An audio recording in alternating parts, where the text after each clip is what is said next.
The face of war is changing.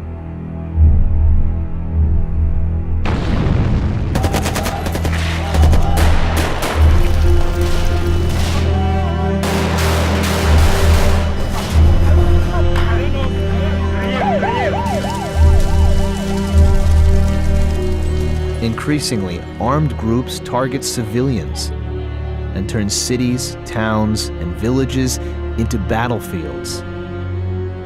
Schools and hospitals are left in ruins.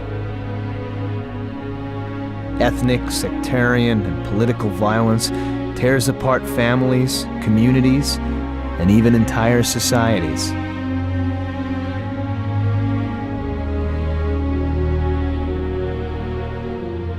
Sadly, children are not spared. In fact, they are often the first casualties of violence.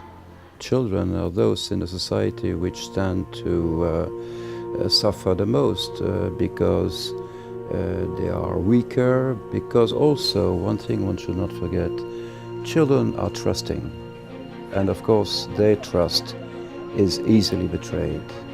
Many are forced or recruited to become child soldiers. Girls are especially likely to be abducted, raped, and exploited. I and my friends were distributed to rebel commanders. We were forced to kill those girls who tried to escape or refused their husbands. I was repeatedly raped by the LRA commander who, on countless occasions. I was an innocent girl. I had never known a man in my life.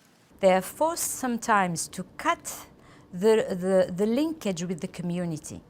The first thing they have to do, they have to go to their community and to do something that will end the sympathy of the community. You have to kill in the community, to rape in the community, sometimes someone from your own family. That's how the commanders ensure that they will not return to the community, they will not flee. Though children show resilience in the face of adversity, in these harsh circumstances, they can find themselves overwhelmed. Orphaned or displaced, and with no one to protect them, they may succumb to deprivations, such as lack of medicine, clean water, food, and shelter.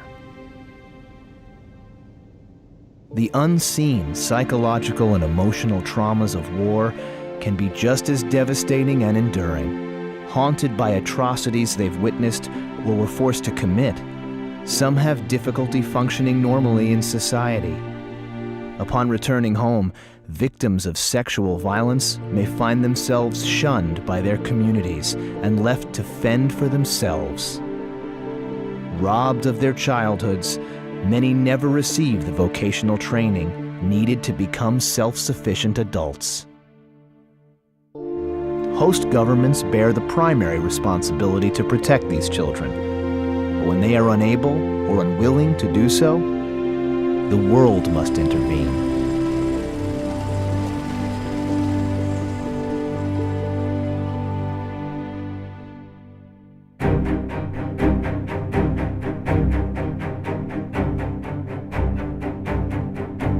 It is only recently that the plight of these children has received the attention it deserves. In 1999, the UN Security Council determined that child protection is a primary international peace and security concern. Since then, the Council has taken steps to make sure this concern is addressed in all future peacekeeping operations. Child protection advisors are now routinely deployed to conflict zones. An elaborate monitoring and reporting mechanism was set up to hold violators accountable for their actions and bring justice to victims of the gravest violations. In addition, the Council mandated that all DPKO personnel receive extensive training on child rights and child protection. This training emphasizes their professional obligation to protect children. It outlines the UN's zero-tolerance policy regarding misconduct by peacekeepers, and it ensures that everyone becomes familiar with the issues affecting children and how best to deal with these issues. Protecting children is a shared responsibility, and every peacekeeper has an important part to play. Military peacekeepers look for and report violations, identify perpetrators, and assist in aiding victims. Their presence on the ground provides the security and stability necessary for normal life to return. One thing is sure is that child, when they meet with peacekeepers, they know that they will create to them no harm. Because when you have peacekeepers somewhere, you have the possibility, in case of crisis, to have soldiers that will be dedicated to your protection, that will do their very best to save you if your life is in danger. UN police work within communities and alongside national police to respond to problems affecting children. The mission has several civilian components, and each has its area of expertise. Together, they promote children's rights and child protection issues in the political arena, in the courts, in the communities, and out on the streets. If we are to respond to the enormity of the problems that children encounter in conflict zones, we cannot rely on one person. The contribution of each and every component is vital. Although the Child Protection Advisor is responsible in assisting the mission to mainstream, the responsibility is divided among the mission components. It's divided across the board. It's a collective responsibility. Central to the effort are the Child Protection Advisors.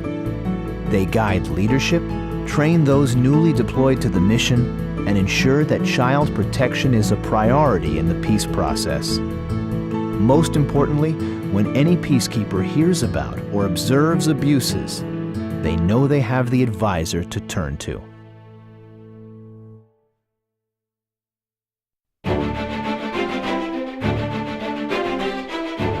All around the world, peacekeepers are making a difference.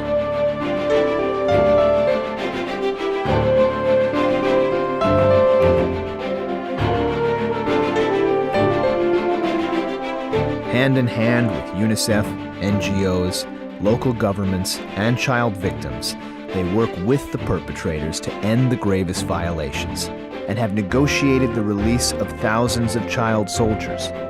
They assist in resettling them back into their communities, help them to rebuild their lives, and offer real hope for a better future. Most importantly, those who have committed war crimes against children have been tried before the International Criminal Court and found guilty.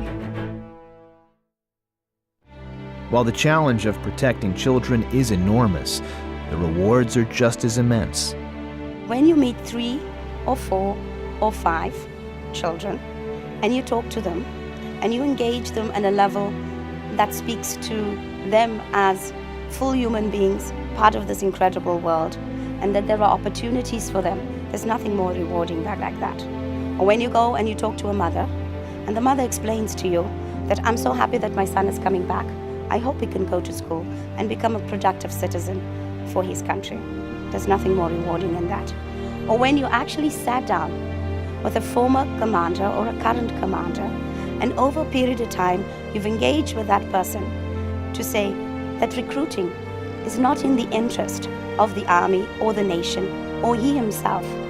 And after a while, he can change his mind and say, you know what, come around, because I want to release this child so that this child can turn the gun towards the pen and start writing. What's more rewarding than that? former child soldiers, now adults, work on behalf of children in their own communities, or as global advocates shining a light on the urgency of the situation.